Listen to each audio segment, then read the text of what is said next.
യേശു നിന്നെ വിളിക്കുന്നു, യേശു നിന്നെ വിളിക്കുന്നു. കാൽവരിയിൽ ഉയിർത്തന്നവനാം യേശു നിന്നെ വിളിക്കുന്നു. കാൽവരിയിൽ ഉയിർത്തന്നവനാം യേശു നിന്നെ വിളിക്കുന്നു.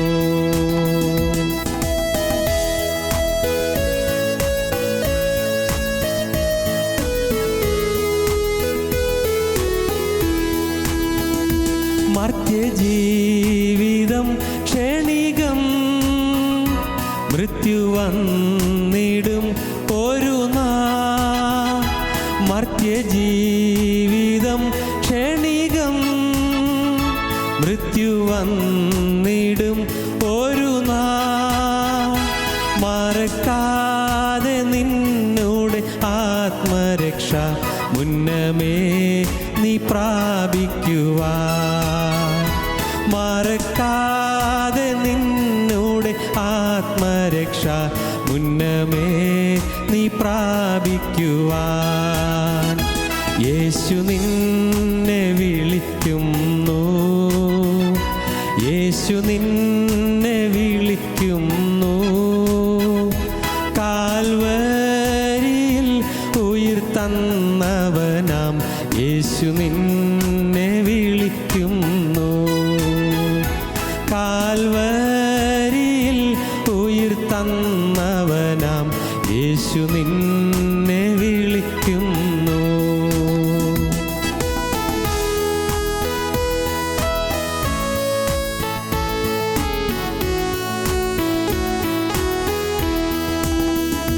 പാപത്തിൻ്റെ ഭാരത്തിനാൽ പാരം കേണു വലഞ്ഞിടുമോ. പാപത്തിൻ്റെ ഭാരത്തിനാൽ പാരം കേണു വലഞ്ഞിടുമോ. പരനേശുവിൽ നിന്റെ പാപത്തിൻ്റെ പരിഹാരം കണ്ടിടുവാൻ.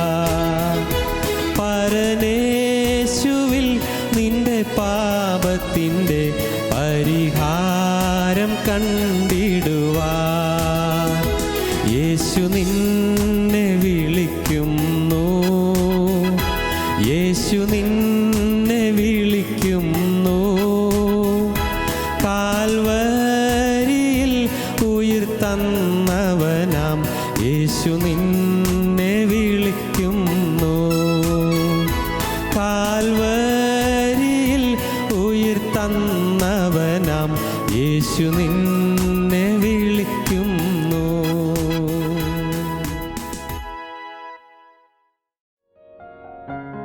ഞങ്ങളോ ക്രൂശിക്കപ്പെട്ട ക്രിസ്തുവിനെ പ്രസംഗിക്കുന്നു. കാലമെല്ലാം കഴിയൂ, ഇന്നു കാൺമതെല്ലാം വഴിയോ.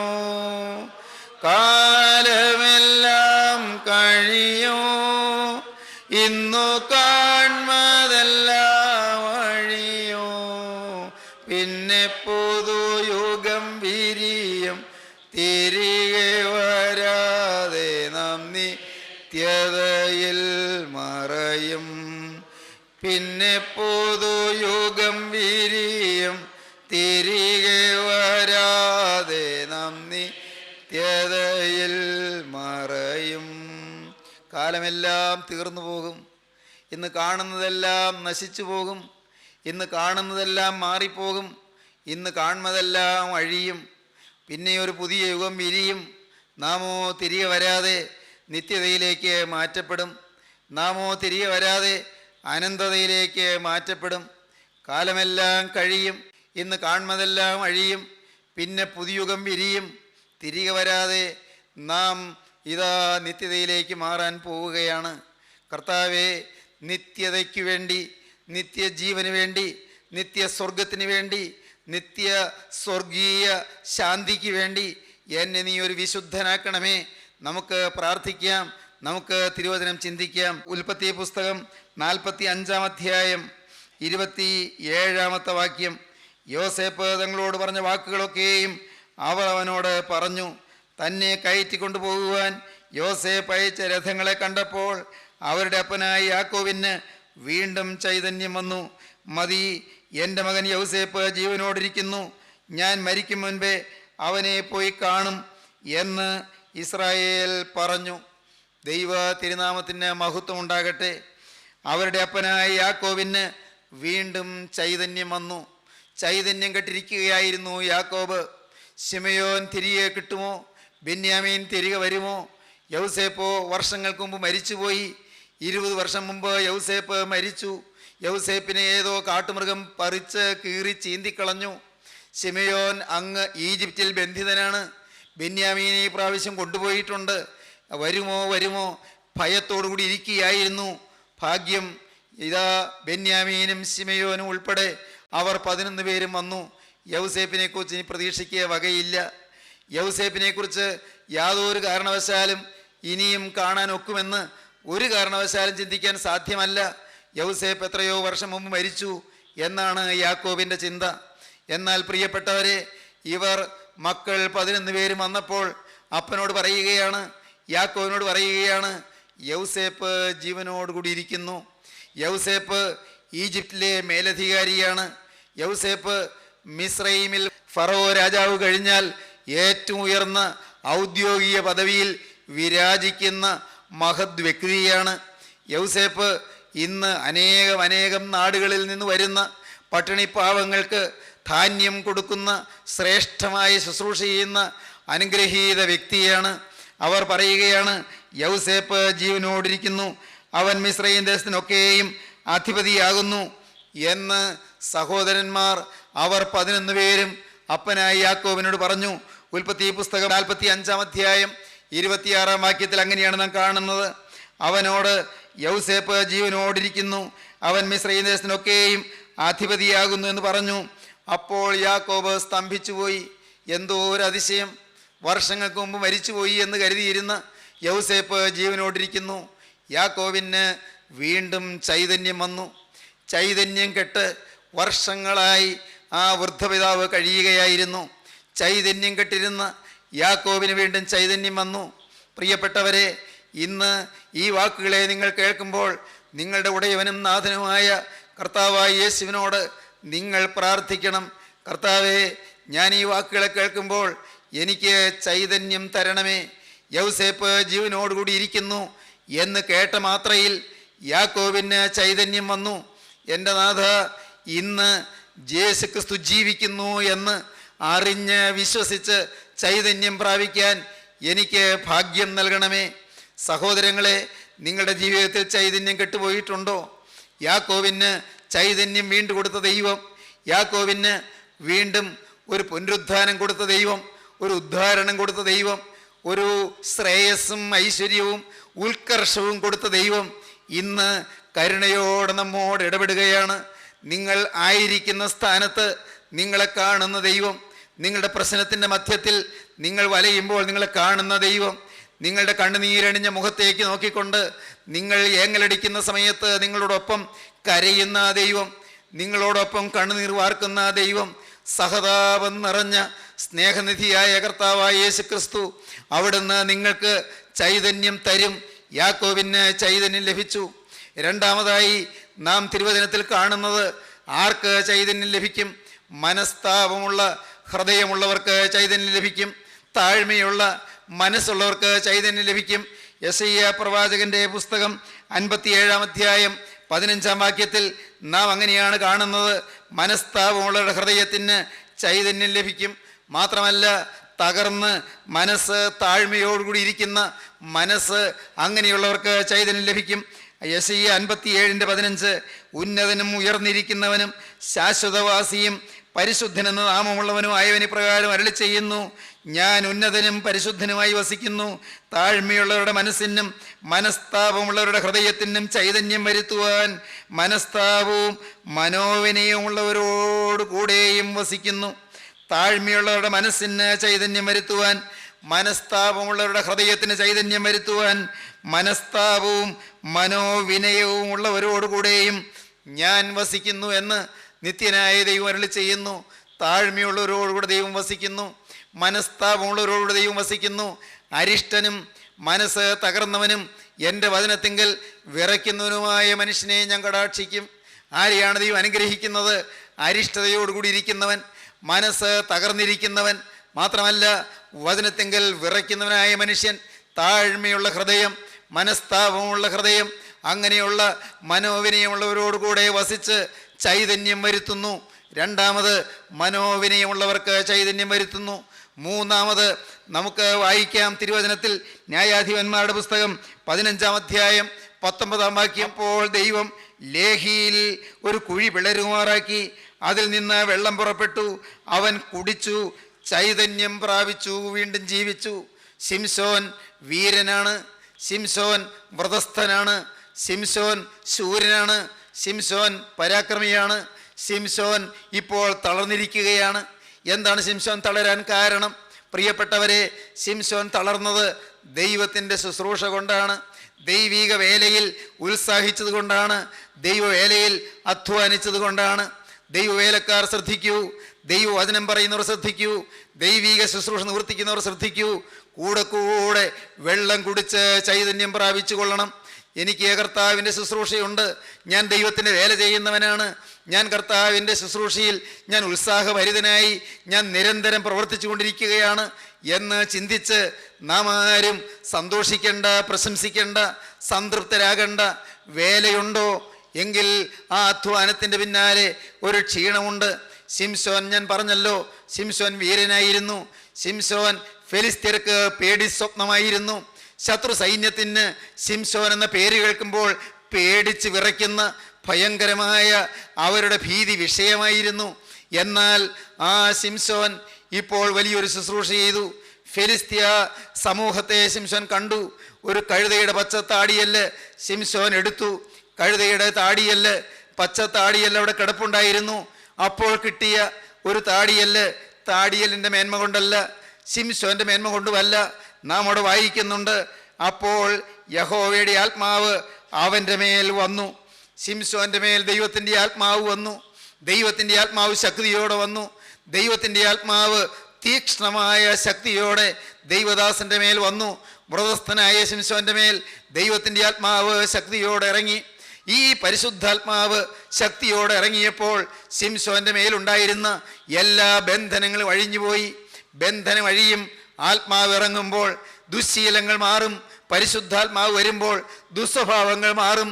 പരിശുദ്ധാത്മാവ് വരുമ്പോൾ, പരിശുദ്ധാത്മാവ് നമ്മുടെ മേൽ ഇറങ്ങുമ്പോൾ നമ്മുടെ ചീത്ത പ്രകൃതങ്ങൾ മാറും, നമ്മുടെ ദുഷിച്ച പ്രവണതകൾ മാറും, നമ്മുടെ അഴുക്കായ ശീലങ്ങൾ മാറും, നമ്മുടെ കോപ സ്വഭാവം മാറും, നമ്മുടെ അഴുക്ക് ബന്ധങ്ങൾ മാറും, നമ്മുടെ ഹൃദയത്തിലുള്ള അശുദ്ധ മോഹങ്ങൾ മാറും, നമ്മുടെ ചിന്തയിലുള്ള മലിന വികാരങ്ങളോ വിചാരങ്ങളോ അവയെല്ലാം മാറും, നമ്മുടെ ദ്രവ്യാഗ്രഹം മാറും, നമ്മുടെ സ്വാർത്ഥത മാറും. പ്രിയപ്പെട്ടവരെ, നമ്മുടെ ഈഗോ മാറും, നമ്മുടെ സ്വയം മാറും, ഞാൻ എന്നുള്ള ഭാവം മാറും. പരിശുദ്ധാത്മാവ് ഇറങ്ങുമ്പോൾ ബന്ധനങ്ങൾ അഴിയും. ശിംശോന്റെ ബന്ധനം അഴിഞ്ഞു. നാം വായിക്കുന്നത് അങ്ങനെയാണ്, യഹോവയുടെ ആത്മാവ് അവൻ്റെ മേൽ വന്നു. അവൻ്റെ കൈ കെട്ടിയിരുന്ന കയർ തീ കൊണ്ട് കരിഞ്ഞ ചണനൂൽ പോലെയായി. അവൻ്റെ ബന്ധനങ്ങൾ കൈമേൽ നിന്ന് ദ്രവിച്ചുപോയി. ദൈവദാസന്റെ കൈമേലുണ്ടായിരുന്ന ശത്രു വെച്ച ചില ബന്ധനങ്ങൾ, ഫെലിസ്ത്യ സൈന്യം വെച്ച ചില ബന്ധനങ്ങൾ ഉണ്ടായിരുന്നു. അതെല്ലാം ദ്രവിച്ചു പോയി. അവൻ്റെ ബന്ധനങ്ങൾ കത്തിപ്പോയി. അവനെ കെട്ടിയിരുന്നതായ കൈ കെട്ടിയിരുന്ന കയറ് തീ കൊണ്ട് കരിഞ്ഞ ചണനൂൽ പോലെ ആയി തീർന്നു. ശിംശോൻ സ്വതന്ത്രനായി. അവൻ കൈ നീട്ടി ആ പച്ച താടിയെല്ലെടുത്തു. താടിയെല്ലുകൊണ്ട് അവൻ ഒറ്റ ഏറെറിഞ്ഞു. അത് ശത്രു സമൂഹത്തിന് നേരെയായിരുന്നു. പ്രിയപ്പെട്ടവരെ, എന്താണ് സംഭവിച്ചത്? ആത്മാവ് ശിംശോനിൽ കൂടി പ്രവർത്തിച്ചു. ദൈവത്തിൻ്റെ പരിശുദ്ധാത്മാവ് ദൈവദാസനിൽ കൂടി പ്രവർത്തിച്ചു. ഒരൊറ്റ ഏറ്. നാം വായിക്കുന്നത് അങ്ങനെയാണ്, അവൻ താടിയല്ല് കയ്യിൽ നിന്ന് എറിഞ്ഞു കളഞ്ഞു. അവനൊരു കഴുതയുടെ പച്ച താടിയല്ല് കണ്ട് കൈ നീട്ടി എടുത്തു. അതുകൊണ്ട് 1000 പേരെ കൊന്നുകളഞ്ഞു. ദൈവത്തിൻ്റെ വലിയ നാമം മഹത്വപ്പെടട്ടെ. 1000 പേരെ ഒരു കഴുതയുടെ താടിയല്ല് കൊണ്ട് കൊല്ലാൻ സാധിക്കുക, അത് സാധാരണഗതിയിൽ എളുപ്പമല്ല, അത് സാധാരണഗതിയിൽ സാധ്യമല്ല. എന്നാൽ ദൈവത്തിൻ്റെ പരിശുദ്ധാത്മാവാണ് പ്രവർത്തിക്കുന്നത്. ദൈവപൈതലേ, നീ ഇത് കേട്ടുകൊണ്ടിരിക്കുമ്പോൾ നിന്റെ ജീവിതത്തിൽ ദൈവാത്മാവ് ഇറങ്ങുന്നു എങ്കിൽ നിന്റെ ചില പ്രശ്നങ്ങളെല്ലാം കത്തിപ്പോകും. മാത്രമല്ല, നിന്നെ നാളുകളായി ഞെരുക്കിക്കൊണ്ടിരിക്കുന്ന ദുരാത്മബാധകൾ എമ്പാടും തീർന്നു പോകും. പ്രിയപ്പെട്ടവരെ, നിന്റെ ജീവിതത്തിൽ നിന്നെ വലച്ചുകൊണ്ടിരിക്കുന്ന ചില ശക്തികളുണ്ട്, നിന്നെ ഹിംസിച്ചു കൊണ്ടിരിക്കുന്ന ചില ബാധകളുണ്ട്, ചില ഭൂതബാധകൾ, ചില പൈശാചിക ബാധകൾ, ചില പൈശാചികമായ വേതാള കേളികൾ. ഇതെല്ലാം തകർന്നു പോകും എപ്പോൾ? നിന്നിൽ ദൈവത്തിൻ്റെ ആത്മാവ് ഇറങ്ങുമ്പോൾ. മകനെ, നീ ഉറക്കത്തിൽ എഴുന്നേറ്റ് നടക്കാറുണ്ടോ? അതൊരു പൈശാചിക ബാധയാണ്. ദൈവവൈതലേ, നീ ഉറക്കത്തിൽ പിച്ചും പേയും പറയാറുണ്ടോ? നീ ഉറക്കത്തിൽ ഞെട്ടിപ്പിടഞ്ഞ് എഴുന്നേറ്റ് നീ നിലവിളിക്കാറുണ്ടോ? ഉറക്കത്തിൽ ആരോ വന്ന് നിന്റെ മൂക്കും വായും പൊത്തിപ്പിടിക്കുന്നു, അയ്യോ ശ്വാസം മുട്ടുന്നു, നീ കിടക്കയിൽ കിടന്ന് പിടയ്ക്കാറുണ്ടോ? ദൈവവൈതലേ, നീ രാത്രി ഉറക്കത്തിൽ ഒന്നും തിരിച്ചറിയാതെ എന്താണ് ചെയ്യുന്നതെന്ന് പോലും അറിയാതെ നീ വാതിൽ തുറന്ന് നീ വെളിയിൽ പോയി നീ അതിലൂടെ ഏതെല്ലാമോ സ്ഥലങ്ങളിലൂടെയൊക്കെ സഞ്ചരിച്ചിട്ട് നീ തിരികെ വന്ന് വാതിലടച്ച് കുറ്റിയിട്ട് നീ വീണ്ടും വന്ന് കിടക്കും. പക്ഷേ നീ ഇങ്ങനെ പുറത്തിറങ്ങിയെന്നോ പോയി എന്നോ നീ ഒട്ട് ഓർക്കുകയുമില്ല. അങ്ങനെയുള്ള ബാധകൾ ഉള്ളവരുണ്ടോ? പ്രിയപ്പെട്ടവരെ, ഏതെല്ലാം ബാധകൾ! പിശാച് മനുഷ്യരെ ഞെരടിക്കൊണ്ടിരിക്കുകയല്ലേ? സാത്താൻ മനുഷ്യരെ ഞെരിച്ചു കൊണ്ടിരിക്കുകയല്ലേ? സാത്താൻ മനുഷ്യരെ ഹിംസിച്ചു കൊണ്ടിരിക്കുകയല്ലേ? ഏതെല്ലാം തരത്തിലുള്ള ബന്ധനങ്ങളാണ് മനുഷ്യരുടെ ജീവിതത്തിൽ. സ്നേഹിതരെ, ദൈവമക്കളെപ്പോലും ബന്ധനങ്ങൾ വലയം ചെയ്യും. ദൈവവേലക്കാർക്ക് പോലും ബന്ധനമുണ്ടാകും. വ്രതസ്ഥനായ ശിംശോന് ബന്ധനമുണ്ടായി. വ്രതസ്ഥന്മാർ ആരെങ്കിലും ഈ വാക്കുകളെ കേൾക്കുന്നുണ്ടോ? നാളുകളായി നിഷ്ഠയോടുകൂടി ഇരിക്കുന്നവരാരെങ്കിലും ഈ വാക്കുകളെ കേൾക്കുന്നുണ്ടോ? നാളുകളായി ഭജനവും ഉപവാസവുമായി കഴിയുന്നവരാരെങ്കിലും ഈ വാക്കുകളെ കേൾക്കുന്നുണ്ടോ? നാളുകളായി ജാഗരണവും ആത്മതപനവുമായി കഴിയുന്നവരാരെങ്കിലും ഈ വാക്കുകളെ കേൾക്കുന്നുണ്ടോ?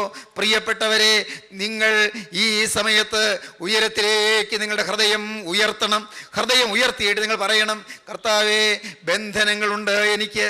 എൻ്റെ നാഥ, ഞാൻ നിൻ്റെ വേല ചെയ്തവനാണ്. ഞാൻ സൺഡേ സ്കൂൾ പഠിപ്പിച്ചു, ഞാൻ വനിതാ സമാജത്തിൽ പ്രസംഗിച്ചു, ഞാൻ അനേകരോട് സുവിശേഷം പറഞ്ഞു, ഞാൻ കൺവെൻഷൻ പന്തലുകളിൽ ഞാൻ തിരുവചനം ഘോഷിച്ചു. കർത്താവേ, ഞാൻ ദേവാലയത്തിൽ ശുശ്രൂഷ ചെയ്തു, ഞാൻ അനേകം ശ്രേഷ്ഠ ശുശ്രൂഷകൾ നിർവഹിച്ചു. പക്ഷേ എനിക്ക് ബന്ധനമുണ്ട്. ഒരു കോപത്തെ പോലും ജയിക്കാൻ എനിക്ക് കഴിയുന്നില്ല. കോപവും വാശിയും വൈരാഗ്യവും വരുമ്പോൾ പലപ്പോഴും ഞാൻ എന്നെ തന്നെ മറന്ന് എന്തെല്ലാമോ പറഞ്ഞു പോകുന്നു, എന്തെല്ലാമോ ചെയ്തു പോകുന്നു. നാഥ, മദ്യത്തിൻ്റെ അടിമയായുള്ളവരുണ്ട്. പ്രിയപ്പെട്ടവരെ, ദുഷിച്ച ബന്ധങ്ങളുടെ അടിമയായിട്ടുള്ളവരുണ്ട്. അഴുക്കായ ജീവിതം നയിക്കുന്നവരുണ്ട്. കൊള്ളരുതാത്ത ബന്ധങ്ങളിൽ കുടുങ്ങിക്കിടക്കുന്നവരുണ്ട്. കുരുക്കുകളിൽ വലഞ്ഞുലഞ്ഞ് വിഷമിച്ച് കഴിയുന്നവരുണ്ട്. നിന്റെ ജീവിതത്തിൽ നീ ഇപ്പോൾ യേശുവിനെ കാണുവീൻ, യേശുവിനെ നോക്കുവീൻ. ഹൃദയം ഉയർത്തി യേശുവിലേക്ക് ശ്രദ്ധ ഉയർത്തിക്കൊണ്ട് പറയുവീൻ, ആത്മാവ് എൻ്റെ മേൽ വരണമേ, പരിശുദ്ധാത്മാവ് എൻ്റെ മേൽ വരണമേ. പാപമില്ലാത്തൊരു ജീവിതത്തിന് എനിക്ക് ഭാഗ്യം നൽകണമേ. പാപമില്ലാത്തൊരു ജീവിതത്തിൻ്റെ സൗഖ്യം എനിക്ക് തരണമേ. അതിനായി കർത്താവേ, എൻ്റെ ബന്ധനങ്ങൾ അഴിക്കണമേ. സ്നേഹിതരെ, ബന്ധനം അഴിയുന്നത് ഒരു വലിയ പരമ സൗഖ്യമാണ്. അത് പറഞ്ഞറിയിക്കാൻ വയ്യാത്ത സുഖമാണ്. ബന്ധനങ്ങൾ അഴിയുന്നു, കെട്ടുകളെല്ലാം പൊട്ടിപ്പോകുന്നു, ബാധകൾ മാറുന്നു, പൈശാചിക ബാധകൾ തീർന്നു മാറുന്നു, സാത്താന്യ ശക്തിയുടെ ബന്ധനങ്ങളെല്ലാം അറ്റുപോകുന്നു, കയറെല്ലാം കത്തിപ്പോകുന്നു. ദൈവത്തിൻ്റെ വലിയ നാമം മഹത്വപ്പെടട്ടെ. 3 ബാലന്മാര് അന്ന് ആ തീക്കുഴിയിലൂടെ, ആ തീക്കുണ്ടത്തിലൂടെ നടക്കുകയാണ്, അഗ്നിയിൽ കൂടി നടക്കുകയാണ്. ശദ്രക്ക്, മേശക്ക്, അബേദ്നെഗോ, അവർ 3 പേരും തീയിൽ കൂടി നടക്കുകയാണ്. അവരെ കയ്യും കാലും കെട്ടിയിട്ടുണ്ട്. കയ്യിലും കാലിലും നല്ല കരുത്തുറ്റ കയർ കൊണ്ട് ബന്ധിച്ചാണ് അവരെ തീക്കുണ്ടത്തിലേക്ക് ഇട്ടത്. അവരെ കൊണ്ടുപോയി ഇടാൻ പോയ ഭൃത്യന്മാര്, രാജസേവകന്മാര് തീജ്വാലയേറ്റ് അവര് കത്തിപ്പോയി, അവര് വെണ്ണീറായി പോയി. ഈ ബാലന്മാര് തീയിൽ കൂടി നടക്കുന്നു.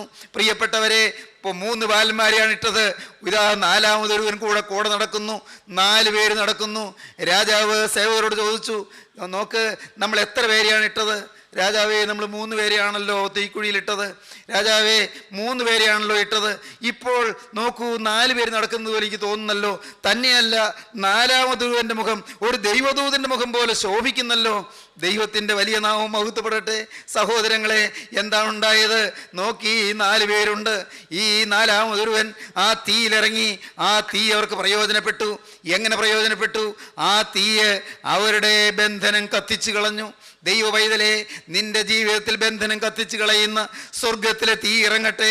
നിന്റെ ജീവിതത്തിൽ പാപത്തിൻ്റെ ശോധനകൾ മാറ്റിക്കളയുന്ന, പൈശാചിക ബാധകൾ നീക്കിക്കളയുന്ന, ഭൂതബാധകൾ മാറ്റിക്കളയുന്ന, വേതാള കേളികൾ മാറ്റിക്കളയുന്ന, മന്ത്രവാദ ദോഷങ്ങൾ മാറ്റിക്കളയുന്ന, കൈവിഷത്തിൻ്റെ ദോഷങ്ങൾ കത്തിച്ചു കളയുന്ന പരിശുദ്ധാത്മാവിന് തീ ഇറങ്ങട്ടെ.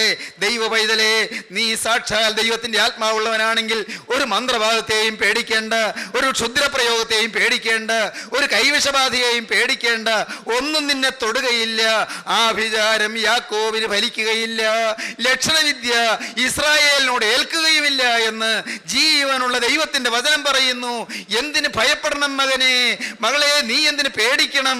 ഒരു ആഭിചാരവും നിന്നോട് എടുക്കുകയില്ല, ഒരു ശത്രുത്വം ചെയ്യുന്ന ഒരു കൂടോത്രവും നിന്നെ തൊടുകയില്ല, ഒരു ക്ഷുദ്രപ്രയോഗവും നിന്നോട് അടുക്കുകയില്ല. ധൈര്യമായി നീ ദൈവവൈതലായി നല്ല ഉല്ലാസത്തോടെ ദേശത്തിലെ ഉന്നതികളിന്മേൽ നീ നടകൊണ്ടുകൊള്ളുക. ദേശത്തിലെ ഉന്നതികളിന്മേൽ നടകൊള്ളാം. പ്രിയപ്പെട്ടവരെ, സ്വർഗീയ രാജാധിരാജന് നിന്റെ ഹൃദയത്തിൽ നീ ഇടം കൊടുക്കൂ. അവൻ നിന്റെ ഉള്ളത്തിലേക്ക് ഇറങ്ങി വരട്ടെ. ഇതാ ശിംശോൻ ബന്ധനം അഴിഞ്ഞു. അപ്പോഴാണ് ഈ താടിയിൽ കൊണ്ട് 1000 ഫെലിസ്തരെ നിഗ്രഹിച്ചത്. ശുശ്രൂഷ വലിയ ശുശ്രൂഷയായിരുന്നു, വലിയ ശുശ്രൂഷ. ശിംശോൻ തളർന്നുപോയി. വലിയ വേല ചെയ്യുന്ന ദൈവമക്കൾക്ക് തളർച്ച വരാം, പേടിക്കാനില്ല. തളർച്ച വന്നാൽ തളർച്ച മാറ്റാനൊരു ദൈവമുണ്ട്. ദൈവത്തിന് സ്തോത്രം. ഞാൻ സമാധാനത്തോടെ പറയട്ടെ, തളർച്ച മാറ്റുന്ന ഒരു ദൈവമുണ്ട്, ക്ഷീണം മാറ്റുന്ന ദൈവമുണ്ട്. ശിംശോന് വല്ലാതെ ദാഹിക്കുന്നു. ദൈവത്തിൻ്റെ വ്രതസ്ഥൻ ശുശ്രൂഷ കഴിഞ്ഞപ്പോൾ വല്ലാതെ ദാഹിക്കുന്നു, വലിയ ദാഹം. അവിടെ വെള്ളമൊന്നുമുള്ള സ്ഥലമല്ല. ആ സ്ഥലത്തിൻ്റെ പേര് പറഞ്ഞിട്ടുണ്ട് രാമത്തിലേഹി. അവിടെ വെള്ളമില്ല. ഈ രാമത്തിലേഹി ആ പ്രദേശത്തെങ്ങും ഒരു കിണറുമില്ല, വെള്ളവുമില്ല. ശിംശോൻ അവിടെ തളർന്നിരുന്നു, തളർന്ന് വിഷമിച്ചിരുന്നു. അയ്യോ, എനിക്ക് ഇത്തിരി വെള്ളം കിട്ടിയിരുന്നെങ്കിൽ, എൻ്റെ ദാഹം ഒന്ന് മാറ്റിയിരുന്നെങ്കിൽ. അയ്യോ, ഞാനിപ്പോൾ 1000 പേരെ കൊന്നെങ്കിലും ഈ കൂട്ടര് ഇനിയും ഉള്ളവർ വന്ന് എന്നെ കൊല്ലുമല്ലോ, ഞാൻ തളർന്നിരിക്കുന്നല്ലോ, എൻ്റെ ശക്തി പോയല്ലോ. ശക്തി പോയ ദൈവവൈതലേ, നീ തളർന്നിരിക്കുന്ന സമയത്ത് ദൈവത്തെ വിളിക്കൂ, ഉടയവനെ വിളിച്ചപേക്ഷിക്കൂ. ദൈവവേലയിൽ തളർന്നു പോയവര് ആരെല്ലാം ഉണ്ട് ഇവിടെ? കർത്താവിൻ്റെ ശുശ്രൂഷയിൽ മടുപ്പും ക്ഷീണവും വന്നവര് ആരെല്ലാം ഉണ്ട്? ആത്മാവിൽ മാന്യം സംഭവിച്ചവര് ആരെല്ലാം ഉണ്ട്? ആത്മാവിൽ തളർച്ച വന്നവര് ആരെല്ലാം ഉണ്ട്? പല കാര്യങ്ങളിൽ ജീവിതം തളർന്ന്, ജീവിതം മടുത്ത്, ജീവിതം അവശമായി പോയവര് ആരെല്ലാം ഉണ്ട്? പ്രാർത്ഥിപ്പീൻ, ഉയരത്തിലേക്ക് നോക്കി പ്രാർത്ഥിപ്പീൻ. Call upon me in the day of your trouble, I will deliver thee and thou shalt glorify my name. നിന്റെ കഷ്ടകാലത്ത് എന്നെ വിളിച്ചപേക്ഷിക്കുക, ഞാൻ നിന്നെ വിടുവിക്കുകയും നീ എന്നെ മഹത്വപ്പെടുത്തുകയും ചെയ്യും. എന്താണ് നാം കാണുന്നത്? ശിംശോൻ പറഞ്ഞു, യഹോവയോട് നിലവിളിച്ചു. അവൻ വളരെ ദാഹിച്ചിട്ട് യഹോവയോട് നിലവിളിച്ചു. 18-ാം വാക്യം, 15-ാം അധ്യായം 18-ാം വാക്യം. പിന്നെ അവൻ വളരെ ദാഹിച്ചിട്ട് യഹോവയോട് നിലവിളിച്ചു, അടിയൻ്റെ കയ്യാൽ ഈ മഹാജയം നീ നൽകിയല്ലോ. ഇപ്പോൾ ഞാൻ ദാഹം കൊണ്ട് മരിച്ച് അഗ്രധർമ്മികളുടെ കയ്യിൽ വീഴണമോ? ദൈവ പൈതലിൻ്റെ ചോദ്യമാണ്. ദൈവത്തോട് ചോദിക്കാം, ദൈവത്തോട് സംസാരിക്കാം. ഈ ഭൂമിയിൽ വെച്ച് കൃമിയായ മനുഷ്യന്, വെറും പുഴുവായ മനുഷ്യന് പ്രശ്നങ്ങൾ വരുമ്പോൾ, ക്ഷീണം വരുമ്പോൾ, തളർച്ച വരുമ്പോൾ ഉടയവനെ വിളിച്ചപേക്ഷിക്കാം, ദൈവത്തോട് ചോദിക്കാം, ഞാൻ ഇനി അഗ്രധർമ്മയുടെ കയ്യിൽ വീഴണമോ എന്ന് പറഞ്ഞു. അപ്പോൾ ദൈവം ലേഹിയിൽ ഒരു കുഴി പിളരുമാറാക്കി. ഒരു കുഴി അവിടെ പിളരുന്നു, ഒരു കുഴി പിളരുമാറാക്കി. മാത്രമല്ല, അതിൽ നിന്ന് വെള്ളം പുറപ്പെട്ടു. അവൻ കുടിച്ചു, ചൈതന്യം പ്രാപിച്ചു, വീണ്ടും ജീവിച്ചു. ശിംശോൻ കുടിച്ചു. അതുവരെ വെള്ളമില്ല അവിടെ, അതുവരെ കുഴിയില്ല അവിടെ, അതുവരെ ഉറവയില്ല അവിടെ, അതുവരെ ഊഷരമായ മണ്ണാണ്. ദൈവ പൈതലേ, ഈ നാൾ വരെയും നിന്റെ ജീവിതത്തിൽ ഊഷരമായ അനുഭവങ്ങൾ നീ വലയുകയായിരുന്നു, ചുട്ടുപഴുത്ത അനുഭവങ്ങളിൽ നീ വലയുകയായിരുന്നു. ഒരു ചെറിയ കനിവിൻ്റെ കിനിവില്ലാതെ നീ വിഷമിക്കുകയായിരുന്നു. ചെറിയൊരു കുളിർമയുടെ ഒരല്പം പോലൊരു കണിക പോലും ഇല്ലാതെ നീ വലയുകയായിരുന്നു. ഇതുവരെ നീ വലഞ്ഞ സ്ഥാനത്ത് ഇപ്പോഴിതാ ഒരു പുതിയ ഉറവ പൊട്ടിപ്പുറപ്പെടുന്നു. സ്വർഗത്തിലെ ദൈവത്തിന് അസാധ്യമായിട്ട് എന്തുണ്ട്? ദൈവത്തിന് സ്തോത്രം. ചെങ്കടൽ പിളർന്ന ദൈവത്തിന് അസാധ്യമായിട്ട് എന്തുണ്ട്? യോർദാൻ വറ്റിച്ച ദൈവത്തിന് അസാധ്യമായിട്ട് എന്തുണ്ട്? പ്രിയപ്പെട്ടവരെ, കാക്കയെ കൊണ്ട് തൻ്റെ ദാസനെ പോറ്റുവാൻ മതിയായ ദൈവത്തിന് അസാധ്യമായിട്ട് എന്തുണ്ട്? ദൈവത്തിന് സ്തോത്രം. യോനായെ കടലിലേക്ക് എറിഞ്ഞപ്പോൾ യോനായെ വിഴുങ്ങുവാനായി മഹാമത്സ്യത്തെ നിയമിച്ചാക്കിയ ദൈവത്തിന് അസാധ്യമായിട്ട് എന്തുണ്ട്? ദൈവത്തിന് സ്തോത്രം. അസാധ്യങ്ങളെ സാധ്യമാക്കി തരുന്ന ഒരു നല്ല ദൈവം ജീവിക്കുന്നു. ആ ദൈവം സർവ്വവല്ലഭനാണ്. മകനെ, ആ ദൈവം നിന്റെ ഹൃദയത്തിൻ്റെ ഏങ്ങലടികൾ കേൾക്കുന്നുണ്ട്. മകളെ, അവൻ നിന്റെ നെടുവീർപ്പുകൾ കേൾക്കുന്നുണ്ട്. ദൈവ പൈതലേ, നീ വിശ്വസിക്കൂ. സ്വർഗത്തിലെ ദൈവം കണ്ണുനീര് കാണുന്നവനാണ്, കണ്ണുനീര് മാനിക്കുന്നവനാണ്, കണ്ണുനീർ തുരുത്തിയിലാക്കി വെക്കുന്നവനാണ്. അവൻ്റെ തുരുത്തിയിൽ നിന്റെ കണ്ണുനീര് അവൻ സംഭരിച്ച് സൂക്ഷിച്ചു വെക്കുന്നവനാണ്. ദൈവത്തിന് സ്തോത്രം. ഒരു കുഴി വിളരുമാറാക്കി അതിൽ നിന്ന് വെള്ളം പുറപ്പെട്ടു. അവൻ കുടിച്ചു, ചൈതന്യം പ്രാപിച്ചു, വീണ്ടും ജീവിച്ചു. ചൈതന്യം തരുന്ന ദൈവം, പ്രിയപ്പെട്ടവരെ, ചൈതന്യം തരുന്ന ദൈവം. ഒന്ന്, യാക്കോബിന് വീണ്ടും ചൈതന്യം വന്നു. രണ്ട്, താഴ്മയുള്ളവരുടെ ഹൃദയത്തിനും മനസ്താപമുള്ളവരുടെ മനസ്സിനും ചൈതന്യം വരുത്തുന്ന ദൈവം. മൂന്ന്, വ്രതസ്ഥനായ ശിംശോന് ദാഹിച്ചു വലഞ്ഞ സമയത്ത് ചൈതന്യം നൽകുവാനായി വെള്ളം ഉറവ പുറപ്പെടുമാറാക്കിയ ദൈവം. ദൈവത്തിൻ്റെ വലിയ നാമം മഹത്വപ്പെടട്ടെ. സഹോദരീ സഹോദരങ്ങളെ, ജീവനുള്ള ദൈവം ചൈതന്യം നൽകുന്നവനാണ്. ജീവനുള്ള ദൈവം ചൈതന്യം പകരുന്നവനാണ്. ജീവനുള്ള ദൈവം സമാധാനം തരുന്നവനാണ്. ജീവനുള്ള ദൈവം ഇന്ന് നിങ്ങൾ ഈ വാക്കുകളെ കേട്ടുകൊണ്ടിരിക്കുമ്പോൾ നിങ്ങളുടെ ഉള്ളൊന്ന് പകരുമെങ്കിൽ നിങ്ങൾക്ക് സമാധാനം തരും. നോക്കൂ, യെശയ്യാ പ്രവചനം 40-ാം അധ്യായത്തിൻ്റെ 29-ാമത്തെ വാക്യത്തിൽ നാം കാണുന്നുണ്ട്. യെശയ്യാ പ്രവചനം 40-ാം അധ്യായത്തിൻ്റെ അവസാന ഭാഗത്താണ്. അവിടെ നാം എന്താണ് കാണുന്നതെന്നോ? ബാല്യക്കാർ ക്ഷീണിച്ച് തളർന്നു പോകും.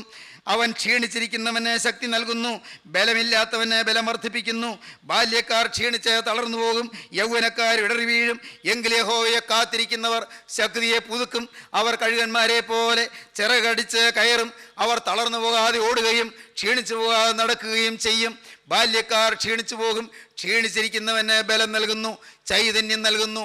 ക്ഷീണിച്ചിരിക്കുന്നവന് ചൈതന്യം നൽകുന്നു. എന്താണ്? ആത്മാവിൽ ക്ഷീണിച്ചിരിക്കുന്നവൻ ചിറകടിച്ച് കഴുകനെ പോലെ പറക്കുമാറാക്കും. സഹോദരങ്ങളെ, ഇന്ന് ഈ വാക്കുകളെ കേട്ടുകൊണ്ടിരിക്കുമ്പോൾ നിങ്ങൾക്ക് എന്ത് മനസ്സിലായി? നിങ്ങൾ എന്ത് തീരുമാനമെടുത്തു? നിങ്ങളുടെ ക്ഷീണം മാറ്റാൻ നിത്യനായ ദൈവം നിങ്ങളുടെ അരികത്ത് വന്നിരിക്കുന്നു. നിങ്ങൾ വിശ്വസിക്കുന്നുണ്ടോ? നിങ്ങളുടെ ഓരോരുത്തരുടെ അരികത്തേക്ക്, നിങ്ങളുടെ സമീപത്തേക്ക് ആണിപ്പാടുള്ള കരവുമായി യേശു വന്ന് നിൽക്കും. നിങ്ങൾ വിശ്വസിക്കുന്നുണ്ടോ? ആ യേശുവിൻ്റെ ആ മുറിഞ്ഞ കരങ്ങളിലേക്ക് നിങ്ങളുടെ ജീവിതം കൊടുക്കുവാൻ നിങ്ങൾക്ക് തോന്നുന്നുണ്ടോ?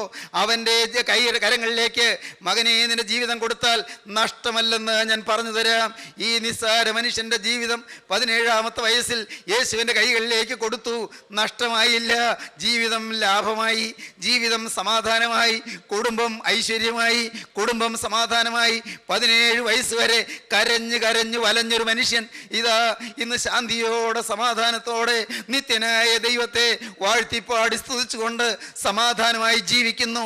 പ്രിയപ്പെട്ടവരെ, നിങ്ങളോട് പറയട്ടെ, നിങ്ങൾക്ക് വേണമോ സമാധാനം? യേശു നിങ്ങളുടെ അരികത്തേക്ക് വന്നിട്ടുണ്ട്. അവൻ നിങ്ങളെ വിളിക്കുന്നുണ്ട്, അവൻ നിങ്ങളെ സ്നേഹിക്കുന്നുണ്ട്, അവൻ നിങ്ങളോട് വാദിക്കുന്നുണ്ട്. അവൻ്റെ കരങ്ങളിലേക്ക് നിങ്ങളെ കൊടുക്കുവീൻ, അവനായിട്ട് നിങ്ങളുടെ ജീവിതം വേർതിരിക്കുവീൻ, അവനോട് വാക്ക് പറയുവീൻ. യേശുവേ, ഇന്നു മുതൽ ഞാൻ നിന്റെ വക ചൈതന്യം തരണമേ, ചൈതന്യം പ്രാപിക്കുവാൻ ഭാഗ്യം തരണമേ, എന്നെ അനുഗ്രഹിക്കണമേ. യേശു ക്രിസ്തുവിൻ്റെ വിലയേറിയ നാമത്തിൽ തന്നെ. ആമീൻ.